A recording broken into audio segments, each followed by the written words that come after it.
Mahadev. The fact speakers में मैं आपका स्वागत करता हूँ। सुप्रीम कोर्ट के अभी बहुत सारे निर्णय आए हैं,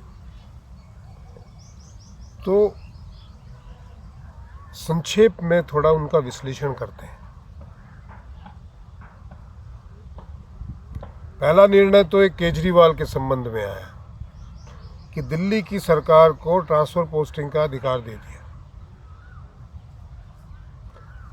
अब आप मेरे शब्दों में अगर मुझसे पूछें क्या ये सही हुआ?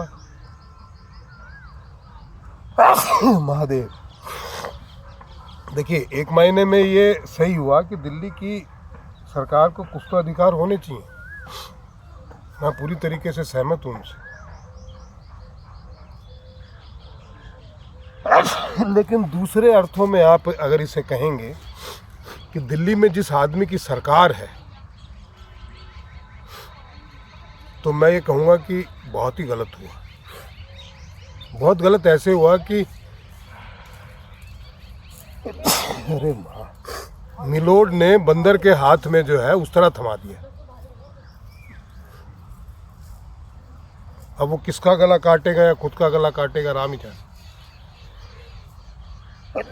और उसका असर दूसरे दिन ही दिखा।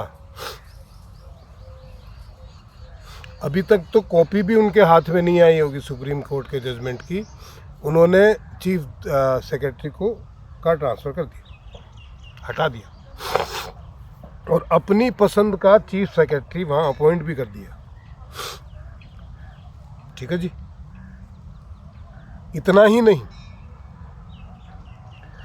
उनके ऑफिस में रात को घुस के सारी फाइलें भी निकाल दी, गायब कर दी। जो आबकारी जो शराब घोटाला था उसके केस की, और ये 45 करोड़ का, क्योंकि जांच तो सारी वही कर रहे थे और उनको रिपोर्ट सौंपनी थी 1-2 दिन में। कुछ सौंप चुके थे, कुछ सौंपनी थी,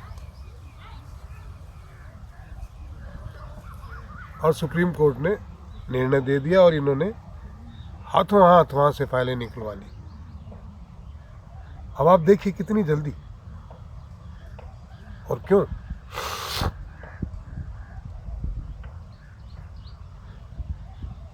इस केस की रिपोर्ट जाने देते अगर आप पाक साफ हैं तो। अच्छा, कई बार मुझे लगता है कि ईश्वर भी मजे लेता है। जलंधर में इनका एमपी जिता दिया। मतलब आप कितना भी भ्रष्टाचार कर लो, कोई फर्क नहीं पड़ता। जनता तो इधर नहीं तो उधर हमारे साथ खड़ी होती है झूठे जुमलों पे। और एक ऐसा मौका मिल गया है जिससे कि वो फाइलें गायब हो गई। अब उनमें पता नहीं क्या था क्या नहीं था, कितनी रिपोर्ट वो दे चुके थे, कितनी देनी बाकी थी, राम जाने। पर यदि कुछ देनी बाकी थी और वो गायब हो गई तो फिर तो मुश्किल ही है ना।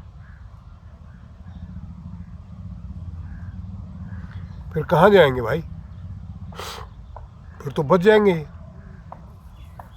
और इतनी जल्दी इसलिए थी कि अगर मनीष सिसोदिया ने मुंह खोल दिया तो क्या होगा, और कितने दिन उसको चुप करा के रखोगे भाई? मनीष सिसोदिया को कितने दिन चुप करा के रखोगे आप? जब उसकी जान पे बनाएगी वो तो खोलेगा ही। प्रधानमंत्री की डिग्री मांग रहे थे और फलाना भ्रष्टाचार, ये भ्रष्टाचार। इसको पता था कि मेरे खिलाफ बहुत चीज़ें आने वाली है, चुप करके बैठे हैं। अमृतपाल पे चुप करके बैठे हैं, कोई टिप्पणी नहीं, कोई बोलचाल नहीं, कोई बातचीत नहीं है। क्यों? एक बार भी केजरीवाल ने ये नहीं कहा कि मैं खालिस्तानियों को सज़ा मिलनी चाहिए, वो आतंकवादी है अमृतपाल,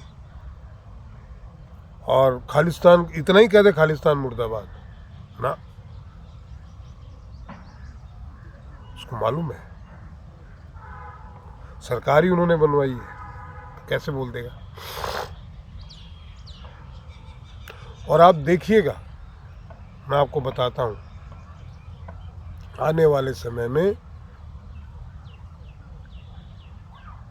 दिल्ली के अंदर जो है भ्रष्टाचार का बोलबाला इतना बढ़ेगा, क्योंकि अब तो अफसर भी इनके हाथ में है। इनकी लिखा पढ़ी भी जो है, फाइलें वाइलें ये पहले भी गायब करते रहे हैं। वो जो कोई 21 MLA का केस था उसके बीच में भी फाइलें इन्होंने गायब की थी। फाइल ही नहीं है जी, हम क्या करें जी।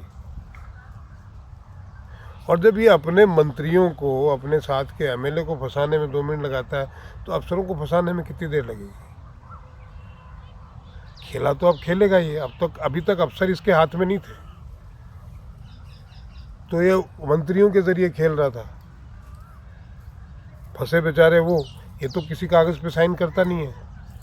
अब तो सीधा सीधा हो गया ना, अब तो अफसर भी इसके हाथ में, इसकी मर्जी के हैं। तो तुम भी भ्रष्टाचार करो, हम भी करते हैं, फाइलें गायब हो जाएगी, जो पहले भी हुई है। मतलब कुल मिला के चूचू का मुरब्बा ये है कि भाई भ्रष्टाचार नमो नमः, नई राजनीति है ये। काम क्या किया है, सिर्फ भ्रष्टाचार के अलावा कुछ नहीं किया। कमरे बना के हमने इतने स्कूल, और झूठ तो ऐसे बोलते हैं, शिक्षा में क्रांति ला दी। अरे क्या क्रांति ला दी, टॉयलेट बाथरूम के बनवाए हैं, उनमें भी घोटाला कर दिया। सरकारी स्कूलें जो बनी भी थी उसमें एक आधा कमरा और बना दिया, उसमें भी घोटाला। और शिक्षा में क्रांति, ऐसी क्रांति। काम करना इनको आता नहीं है, आरोप लगाओ भाग जाओ। अगर अब किसी ने लपेट लिया तो जाके कोर्ट के अंदर माफ़ी मांग लो, जितना माल अंदर करना है करो, मज़े करो, और झूठ बोलो जम के। और अपने जैसे ही सारे इकट्ठे करके रखे, लेकिन ये शातिरों का सरदार। आप देखिएगा अभी सुप्रीम कोर्ट के इस निर्णय का केजरीवाल इतना भरपूर दुरुपयोग करेंगे, आप देखते रहिएगा। महादेव।